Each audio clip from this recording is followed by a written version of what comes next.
음소 해제 하고 기록. 예, 자 시작합니다. 지금 뭐 코로나 대응 4단계가 25일까지 어제 하루 지나갖고 이제 2주간 이렇게 발령이 되어 있기 때문에 그동안에 잘 잡혀가지고 낮은 단계로 이렇게 대응하는 그런 국가 시책이 시행이 돼서 우리 지체들 함께 모임에 참여할 수 있고 자유롭게 왕래할 수 있는 그런 좋은 날이 빨리 오기를 바랍니다. 오늘은 계시록 8장 8절에서 11절까지 즉 둘째 나팔, 셋째 나팔 내용을 상고할 겁니다. 본인의 성경을 다 찾아서 계시록 8장 8절에서 11절을 읽고 시작합니다. 자, 계시록 8장 찾습니다. 8장 8절 9절은 둘째 나팔이고 10절 11절은 셋째 나팔로 되어 있어요. 오늘은 둘째 나팔, 셋째 나팔까지 해야 되기 때문에 양이 좀 많아서 한 30분 정도를 세 타임, 35분 이 정도를 세 타임 하도록 하겠습니다. 자, 성경 같이 읽습니다. 둘째 천사가 나팔을 부니 불붙는 큰 산과 같은 것이 바다에 던져지매 바다의 3분의 1이 피가 되고 바다 가운데 생명 가진 피조물들의 3분의 1이 죽고 배들의 3분의 1이 깨지더라. 이게 둘째 나팔이에요. 셋째 나팔 갑니다. 셋째 천사가 나팔을 부니 횃불같이 타는 큰 별이 하늘에서 떨어져 강들의 3분의 1과 여러 물샘에 떨어지니 이 별 이름은 쓴 쑥이라. 물의 3분의 1이 쓴 쑥이 되매 그 물이 쓴 물이 되므로 많은 사람이 죽더라. 이렇게 두 번째 나팔과 세 번째 나팔이 기록이 되었습니다. 자, 이미 지난번에 자료를 해드렸는데 자료를 봐가면서 주로 이제 성경 본문을 이제 봐가면서 말씀을 들으시기 바랍니다. 8장 8절 9절 둘째 천사가 나팔을 부니 불붙는 큰 산과 같은 것이, 큰 산은 아니고 큰 산과 같은 것이니까 이건 비유다라는 걸 알 수 있죠. 문장 자체를 통해서. 그 다음에 바다에 던져짐에 바다의 3분의 1이 피가 되고 육신의 세상에서 보면 세상이 자꾸 오염되는 것을 상징하는데 바다도 많은 인간들이 쓰다 버린 뭐 어구들이나 또는 요즘에 뭐 뉴스에 보니까 막 플라스틱 이런 것들이 이렇게 바다에 흘러 들어가 가지고 바다를 완전히 이제 황폐화시킨다고 그래요. 그런 것은 하나의 표상이고 세상이 이제 죽음의 바다로 변한다 그런 말이죠. 3분의 1이 죽음의 바다로 변한다 그런 뜻이에요. 그 다음에 바다 가운데 생명 가진 피조물, 지난 시간에 말씀드린 것처럼 이건 짐승들이라는 용어이기 때문에 생명을 가졌는데 이성 없는 짐승과 방불한 세상 사람들이다. 세상의 영에 의해 사는 사람들을 의미하는 말이에요. 생명 가진 피조물들의 3분의 1이 죽고, 이건 짐승 인간들의 피해가 있다는 걸 알 수가 있고 세상 사람들의 피해가 있는 거죠. 그 다음에 배들의 3분의 1이 깨지더라 그랬는데 이 배들이라는 것은 세상에 있는 교회들을 상징하기 때문에 세상 교회의 3분의 1이 다 파손된다라는 의미인데, 파손된다는 것은 교회들이 모두 하나님의 심판을 받아서 파괴된다, 무너진다, 이제 그런 뜻이죠. 자, 이 말씀은 예레미야 51장 24절로 26절에 나오는 말씀에서 인용한 말씀이기 때문에 예레미야 51장 24절로 26절을 우리 시청자들은 본인의 성경으로 다 찾습니다. 빨리 성경 찾으세요. 읽습니다. 여기 그들이라는 건 바벨론의 목자들과 그 양떼와 농부와 멍에스와 방백들과 두령들 앞에서 쭉 예언을 해왔기 때문에 그들이에요. 이 바벨론의 목자, 양떼, 농부와 멍에스, 방백들, 두령들 이런 역사적인 예언의 말씀은 현대 교계에서 목회자들에게 전부 어떤 그 직분이 계급체계로 이루어져 있죠. 집사, 장로, 권사 그런 모든 어떤 체계로 이루어져 있기 때문에 거기에 대한 예언인 거예요.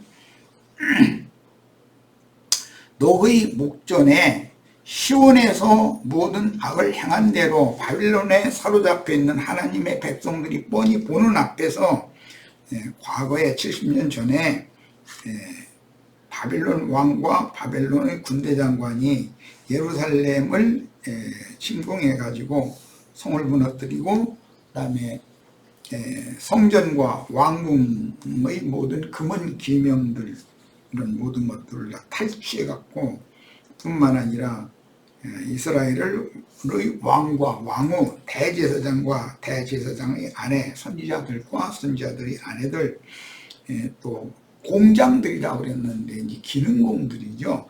이런 모든 사람들, 기득권자들을 싹 사로잡아 버렸었죠. 그런데 너희 목전에 시온에서 모든 악을 행한 대로라고 그렇게 표현했어요.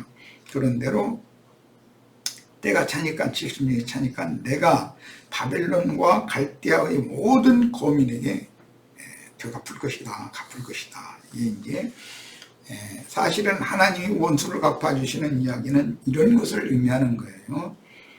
인간사에서 육적인 어떤 원한 맺은 것을 그 원수를 이렇게 하나님 대신 갚아주고, 물론 그런 것도 하나님 공의의 하나님이니까 억울한 누명을 씌워가지고 징역을 살게 한다든지 등등 이렇게 하고 남의 것을 이제 강탈하고 남의 어떤 그 기득권을 자기 것으로 찬탈하기 위해서 세상이라는 건 그런 권모술수 이런 것들이 막 횡행하기 때문에 공의로운 하나님은 억울한 사람의 그 억울함을 다 풀어주시는 일은 비일비재하게 일어나죠. 그러나 가장 중요한 것은 교회를 세속화시키고 타락시켜서 장사꾼들의 집으로 만들어서 교회를 무슨 사업장으로 이렇게 생각하고 있는 자들과 그런 자들에게 맹신하고 있는 세상교계 신자들을 반드시 심판해서 증인들의 그 호소, 기도를 금제단에 함께 담아가지고 하나님 앞에 드리면 하나님이 그걸 연락을 하시면 그 증인들, 예수님의 기도가 연락됐던 것처럼 증인들의 기도도 반드시 연락이 된다. 그 연락되는 것은 세상 나라가 주와 그 그리스도의 나라가 되는 거예요. 세상 나라는 심판받고 세상 교계와 세상 나라가 하나님의 정의로운 심판을 받아서 멸망하고 주님이 창세기 시작에서부터 계속 예언으로 계시로 말씀해 주신 메시아의 왕국, 그 그리스도의 왕국이 실현되는 거예요. 우리는 이것을 위해서 기도를 함께 하는 그런 기도의 동역자들이 꼭 되셔야 되겠어요. 이 말은 내가 하도 많은 증거를 했기 때문에 무엇을 구할지 모르는 분들은 꼭 이 말씀을 꼭 명심하시길 바랍니다. 그 다음에 이제 나 여호와가 말하노라 온 세계를 멸한 멸망의 산아 보라 그랬어요. 바벨론을 멸망의 산이라고 비유해서 부르시고 계셔요. 나는 네 대적이라. 여기 대적이라는 것은 바벨론이 70년 전에 예루살렘을 침공하고 이스라엘 나라를 멸망시킬 때 포악하게 행했던 그런 모든 것들에 대해서 때가 찼기 때문에 이제 원수를 갚을 때가 왔다. 그런 뜻이에요. 나의 손을 내 위에 펴서 너를 바위에서 굴리고 너로 불탄산이 되게 할 것이니, 바위에서, 바빌론을 바위에서 굴린다라는 것은 그 바위돌에다가 이제 부딪혀서 이제 다 깨져버리도록 이제 바벨론을 심판하는 그 하나님의 손을 설명하는 의미예요. 바위에 맺히고, 왜 그러냐면 그 유부녀들과 어린 아이들을 바벨론 군사들이 무자비하게 이렇게 막 바위에다가 맺혀서 죽이고 그런 짓을 했기 때문에 거기에 대한 보응을 하신다는 뜻이에요.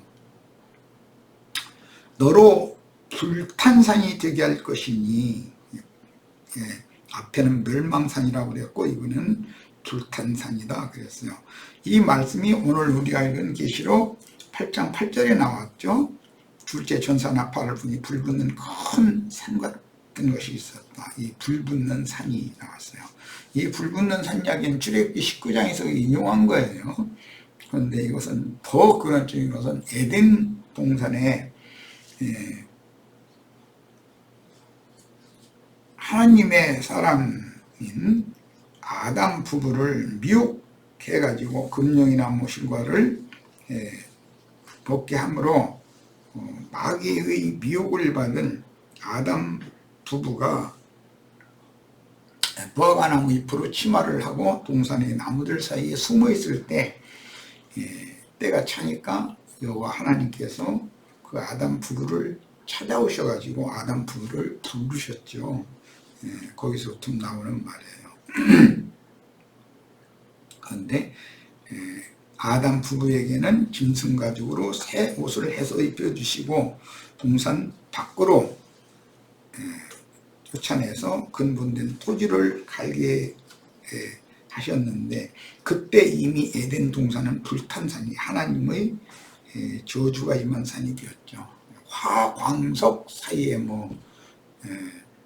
바벨 왕이 이렇게 운행을 돌아다니는 걸로 이렇게 상징이 되는데, 이것은 이미 심판이 예고되고 선고되어진 세상의 7교회 산들 사이에 마귀가 이렇게 돌아다니는 것이죠. 그런데 동시에 주님도 세상의 교회들 사이를 이렇게 돌아다니시는 거예요.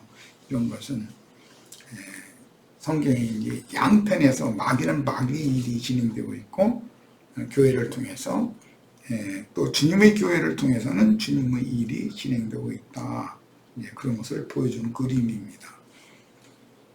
사람이 네게서 집 모퉁이 돌이나 기초돌을 취하지 아니할 것이요 너는 영영이 황무지가 될 것이니라. 바벨론이 황무지가 된다라는 말은, 이것은 짐승들만 남는 짐승들의 초소 황무지에는 특징이 이제 여우, 황무지의 들여우, 들깨죠.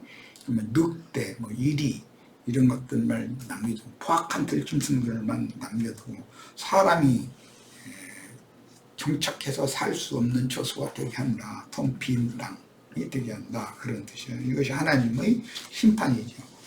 그러니까 결국은 오늘날로 적용하자면 장사꾼들의 집으로 전락시켜서 종교인들의 사업장으로 타락시킨 세상 교계에는 어리석은 신자들이 거기에서 다 멸망받아 버리고, 다시는 그 바벨론에는 짐승들만 성행하고 하나님의 은혜를 입은 자들이 거기에서는 다 떠나고 저주 아래 있는 자들만 거기서 생육 번성해서 짐승의 몸을 세우다가 짐승의 몸을 하나님께서 완전히 쓸어버린다. 그런 예언이 되는 것이죠. 자, 본문에서 멸망의 산이나 불탄산이라는 예언은 바벨론 왕국의 멸망과 갈대아 사람들에 대한 심판을 예언하신 말씀이며, 현대어로 이제 적용을 하자면 기독교계와 갈대아 사람들, 기독교인들이에요. 그런 사람들에 대한 심판을 지금 예언하신 말씀입니다.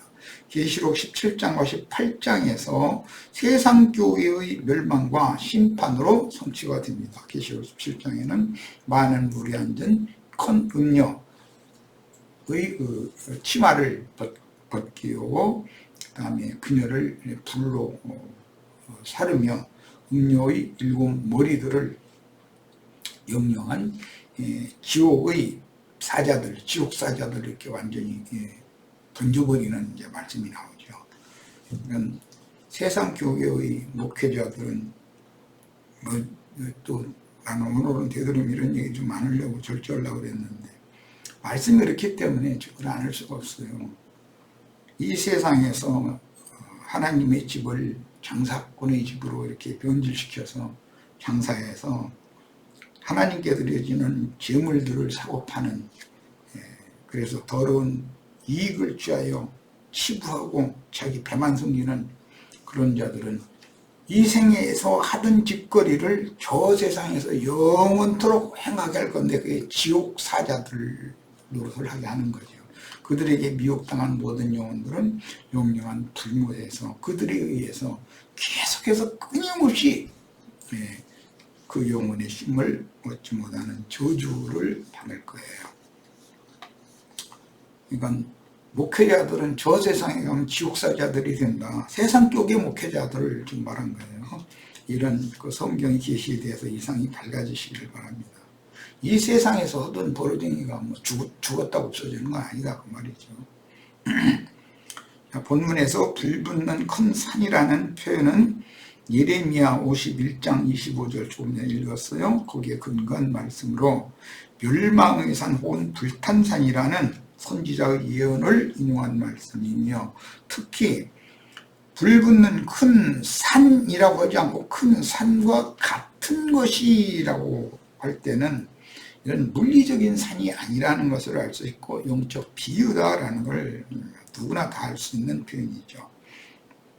이런 표현은 에덴 동산이 뱀들의 처소가 되었으므로 주님의 교회와 비슷하게 보이지만 사실은 심판받을 세상 교계인 마귀의 처소 곧 더러운 귀신들과 악령들과 부정한 새들의 감옥이다라는 뜻이에요. 현실 세계의 그런 감옥이 영혼 세계 가서는 지옥이 되는 것이죠. 현실 세계의 그 옥사장들, 목회자들, 바벨론의 그런 교권을 가진 자들, 기득권자들, 이런 자들은 영혼 세계에서도 하는 짓거리는 사탄의 사자들이기 때문에 마귀의 왕국에서 지옥불에 떨어질 어리석은 신자들을 끝없이 괴롭히고 고통을 주는 그런 일을 영원토록 할 거예요. 본인들도 불 속에 있으면서 그러는 거죠. 예수님의 예언과 같이 예루살렘과 이스라엘 땅에 로마에 의하여 실현되었듯이 마무리 추수 때에는 반드시 세속교계에 반복적으로 적용되는 것이니 많은 물 위에 앉은 음녀의 7 머리인 이 사람들은 세속교계에서 세상과 재물을 겸하여 섬기도록 유혹해가지고 위선의 무화과나무 잎 치마 거짓 구원이죠. 이것을 입혀가지고 교계의 유명하다 하는 이들 무화과나무 사이에 이렇게 자신을 보호해달라고 자꾸 숨어 있으면 되는 것처럼 이렇게 가르치는 거죠. 거기에 대한 하나님의 그 합당한 징벌과 형벌이라는 것은 이미 예정되어 있어요. 그래서 이제 성경에 의하면 마귀와 그 사자들을 위하여 예비한 영영한 불이라는 말씀이 나오고, 아브라함의 후사들을 위하여 하늘에 준비하신 한 성이라는 대비되는 용어가 나와요. 잘 명심해서 들으시기를 바랍니다. 그래서 음료의 7 머리, 이 머리라는 것은 이제 지도자들이라는 뜻이고 대표자들이라는 뜻이에요.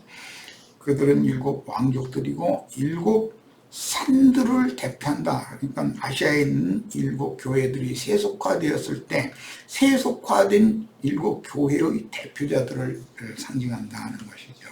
그 7 교회들 중에서 이기는 자들을 주님은 빼내셔가지고 하늘이 기록한 장자들의 모임, 교회로 주님께서 그 죽은 선지자들을 보내셔서 나팔을 질금 불게 해서 사람들을 빼내시는 이야기예요.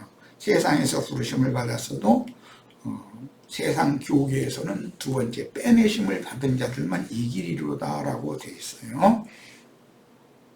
예레미야 선지자는 당시에 온 세계를 정복했던, 역사적으로 바벨론이 예루살렘을 무너뜨리고 하나님의 백성들을 사로잡은 것에 대하여 예언하면서 하나님의 백성들에 대한 징계가 끝나는 때가 차면 70년으로 예언이 됐어요.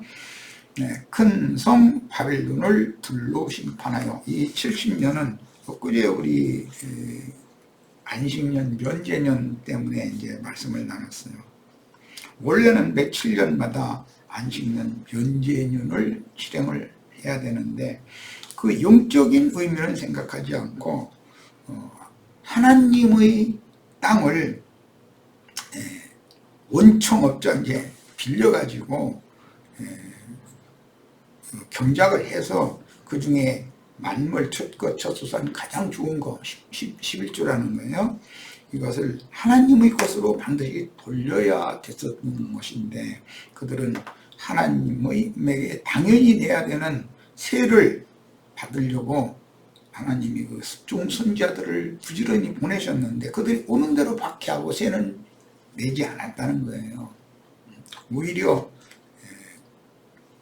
하나님께서 불쌍히 여기시는 그 양무리를 하나님의 말씀으로 잘 경작해서 온전케 된 의인의 영들, 온전한 영혼들로 하나님 앞에 당연히 세를 내야 되는 거예요.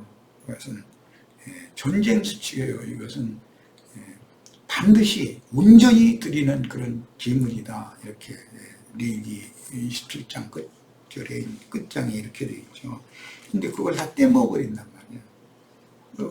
그 의미도 자체도 모르죠. 오히려 하나님께서 자기 신들에게 부탁하고 맡긴 양무리를 더러운 이익의 재료로 삼아서 헌금 받아내는 도구로만 쓰는 거예요.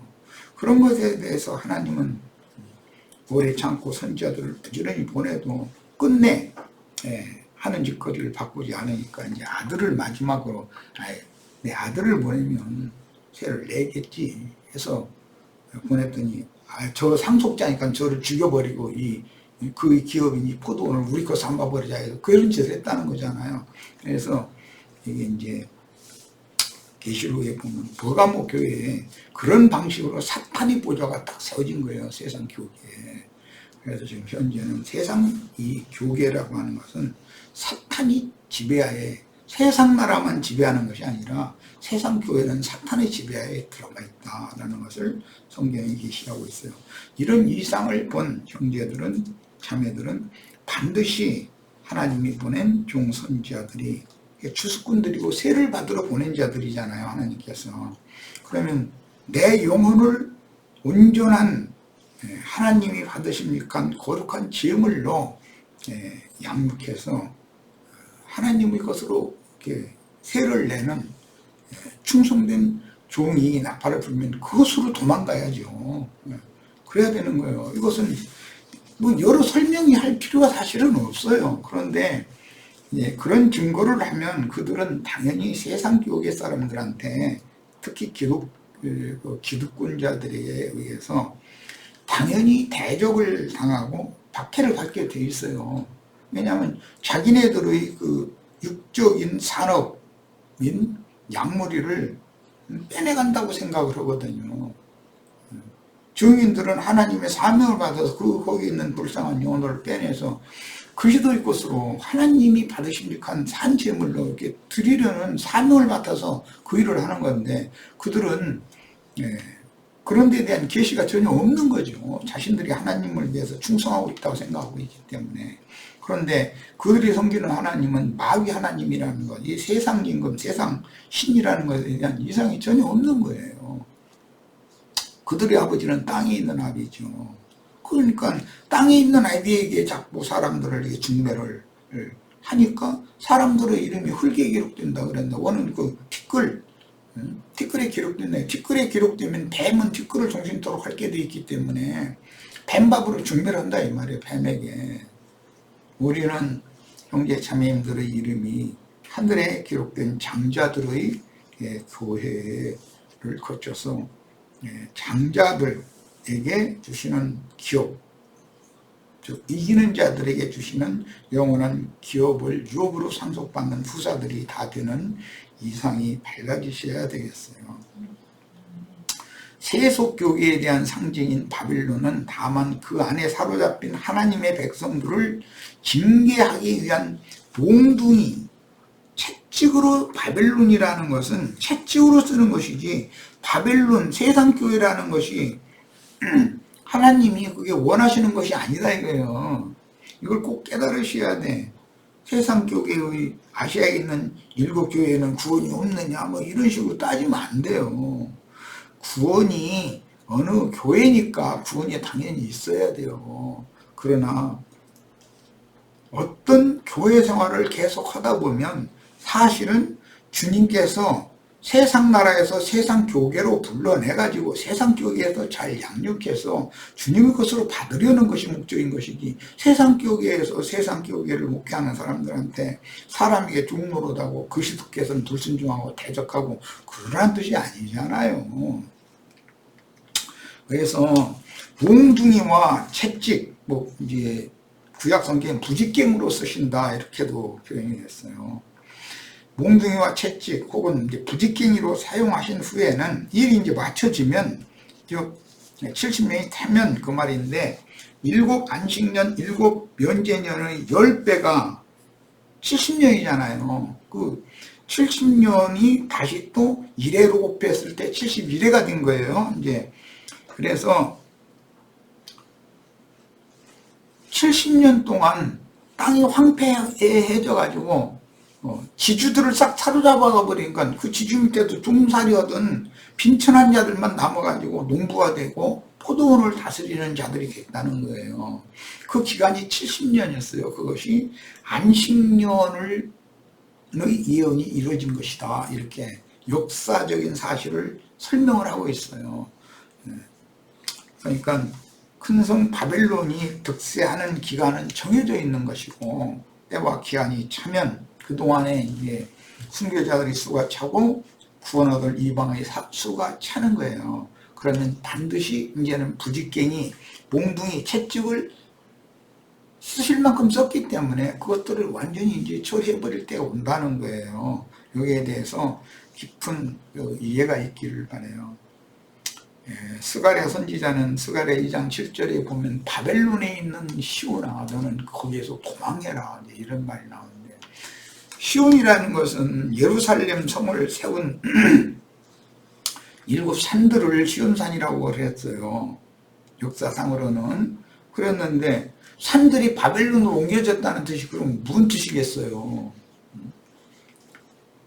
이스라엘의 왕족, 제사장족, 선지자족, 기득권자들 전부 바벨론으로 사로잡혀 간 상태를 바벨론에 있는 시온아 너는 그냥 거기에서 이제 빨리 도망나가라 한단 말이야. 우리 형제 자매님들 모두 세상 교계에 사로잡힌 주님의 백성들은 이제라도 이런 나팔 소리가 들리면 귀담아 듣고 영감으로 영적 지혜와 지식을 얻어가지고 영으로 깨닫고 그곳에서 이제 나오셔야 돼요. 도망와야 돼요. 이런 말이 얼마나 중요한 말씀 증거이고 하나님이 말씀하신 경고의 나팔인지에 대해서 깊은 이해가 꼭 있기를 바랍니다. 마태복음 21장 18절로 22절은 예수님 때의 이야기예요. 이른 아침에 지금 베다니에서 마지막 6월절 아마겟돈 전쟁에 대한 이제 토상이죠. 예수님이 예루살렘 성에 들어가서 전쟁을 하는 거예요. 영적 전쟁을. 입에서 나오는 그 검으로 그 막 원수들을 죽이면서 싸우러 들어가는 거거든요. 그러는데 이른 아침에 성으로 들어오실 때에 시장하신지라 길가에서 한 무화과 나무를 보시고, 주님이 시장하시다는 건 뭔 말인지 이미 사마리아 여자를 잡두시는 얘기, 그 다음에 티끌을 핥는 뱀 얘기, 이것을 대비하는 것을 꼭 성경의 용어를 아셔야 돼요.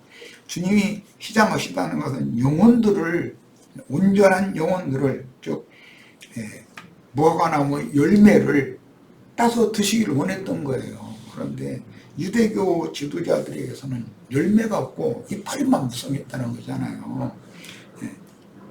그 길가에 한 무화과 나무를 보시고 그리로 가사, 이게 무슨 뜻이에요? 예루살렘에 주님의 말씀을 받았다 하는 자들 앞으로 갔다 이 말이잖아요. 그런데 그들에게서는 잎사귀밖에 아무것도 오지 못했다. 무슨 뜻이에요? 그들은 전부 하나님의 말씀을 크게 오해해가지고 위선적인 종교 행위만 풍성했지 열매가 없더라는 거예요. 그래서 그 나무에게 이르시되 이제부터 영원토록 네게 열매가 맺지 못하리라 하시니 무화과 나무가 곧 마른지라 그랬어요. 베드로가 나중에 보니까 그게 그냥 나무만 말라 죽은 게 아니라 뿌리로부터 말라 죽었더라는 거예요. 그러니까 생명의 본질, 근원 자체로부터 다 이건 생명이 없는 거죠. 저주가 받은 거죠.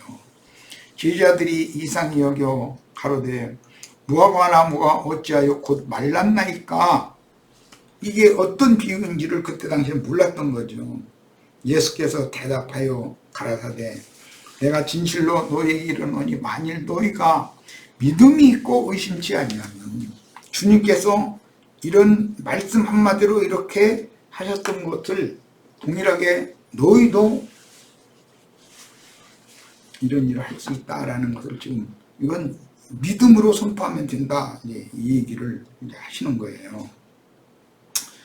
이 무화과 나무에게 된 이런 일만 할 뿐 아니라 이 산더러, 여기에서 이 무화과 나무, 이라는 용어 잘 명심하셔야 돼요. 하나님이 이 돌들로도 아브라함의 자손이 되게 하시리라, 뭐 그런 말씀에서 이라는 것은 누구를 딱 어떤 사태를, 상태를, 어떤 상황을 지적하는 말이잖아요. 이 무화과 나무에게 된 이런 일만 할 뿐 아니라 이 산더러, 두 번 이라는 용어를 잘 명심해서 생각을 해보시기를 바라요. 즉 저주받은 무화과 나무가 심겨져 있는 그 산이라는 것은, 무화과 나무의 가지들이라는 거, 인반무성한 무화과 나무는 유대교 지도자들이고 그 가지들은 유대교인들이고, 이 산이라고는 무화과 나무, 저주받은 무화과 나무가 숨겨져 있는 산이에요. 그것은 유대교를 상징하는 거예요. 예수님이 말씀은 이런 말이에요. 그러니까 기독교인들과 기독교라는 것이 이 똑같은 저주를 받는다는 걸 아셔야 돼요. 이게 이제 계시록 18장 이 말씀이 나오는 거예요. 힘센 천사가 큰 막 맷돌 같은 것을 막 들어가지고 바다에 던져버린다 그랬어요. 그래서 이 산더러 들려 바다에 던지우라 해도 그렇게 된다 그랬어요. 예수님이 지금 유대교를 들어서 던져버렸잖아요.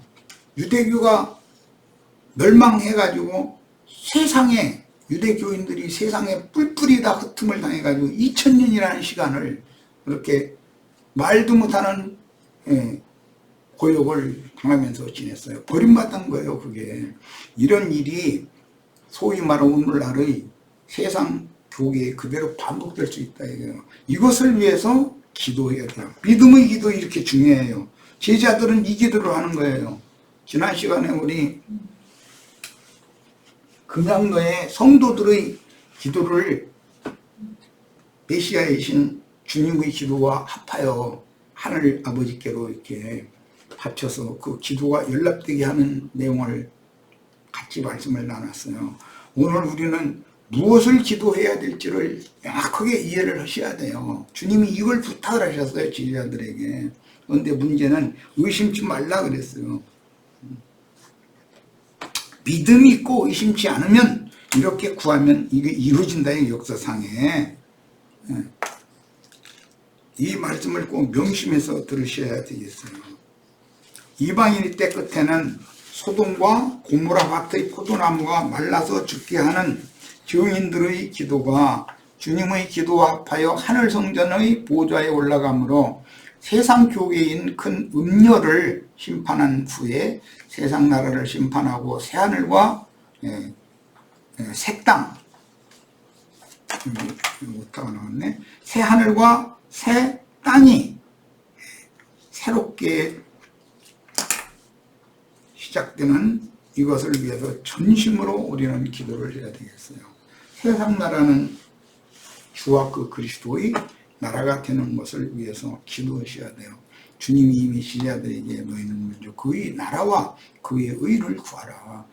주님의 의가 실현되는 그분의 왕국, 그것이 의의 거하는 바 새하늘과 새 땅이라는 거예요. 새하늘과 새 땅에는 하나님의 주님의 의가 거하는 것이잖아요.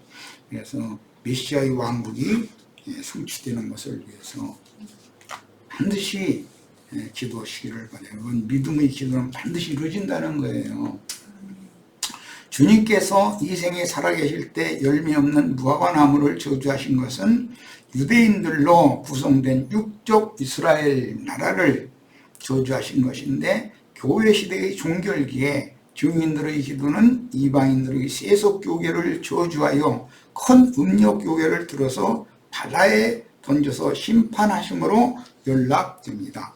주님께서 시장하셨던 것은 제사장 나라인 이스라엘 백성들이 하나님의 말씀을 바르게 이해하여 이방인들에게 전파함으로 모든 인류를 불쌍히 여기시고 구원하기를 원하시는 하나님의 뜻을 받들어 전도로 얻은 영혼들을 주님의 것으로 바쳐하는 영적인 배고픔이었습니다. 예수님은 영혼들을 얻어서 온전케 된 의인의 용들로 길러서 아버지께로 바치는 그런 사명을 가지고 이 땅에 오셨어요. 그러니까 주님이 항상 배고프고 목마르고 그랬는데, 그것은 모두 영혼들을 어떻게 설득하고 어떻게 전도를 해서 그 영혼들을 하나님의 것으로 중물주에게로 돌아가게 할 것인가, 이것을 그렇게 배고파하고 목말라셨다는 거예요. 선민사상과 의문에 따른 모세의 율법에 사로잡혀서 자긍하는 마음만 갖고 영혼들을 주님의 식물로 드리는 복음의 제사장 직분을 제대로 행하지 않았던 유대교와 같이 큰 음녀 역시 주님께 반드시 징벌을 받게 됩니다. 예수님의 생전에 혈통으로 난 이스라엘이 그랬듯이 오늘날 세속교계는 로마교의 교우들이나 개신교계의 목회자들이 하나님 말씀을 버리고 조직신학 교리에 의해서 굳어졌으며 교권을 오용하여 세상 권세를 누리는 종교사업으로 발전시켰습니다. 세상 교계는 교만한 영과 헛되이 자긍하는 마음으로 불쌍한 영혼들을 자기 배를 채우며 영광을 받는 도구로 전락시켜서 하나님이 받으심직한 제물로 드리는 제사장 직무를 오용했기 때문에 동일한 심판이 세상 교계에도 임하는 것입니다. 이런 문제에 대해서 깊은 인상을 받으시길 바랍니다. 시간이 꼰지는데 첫 시간은 여기서 마치고 오늘은 새 타임을 할 겁니다. 잠시 쉬었다 합니다.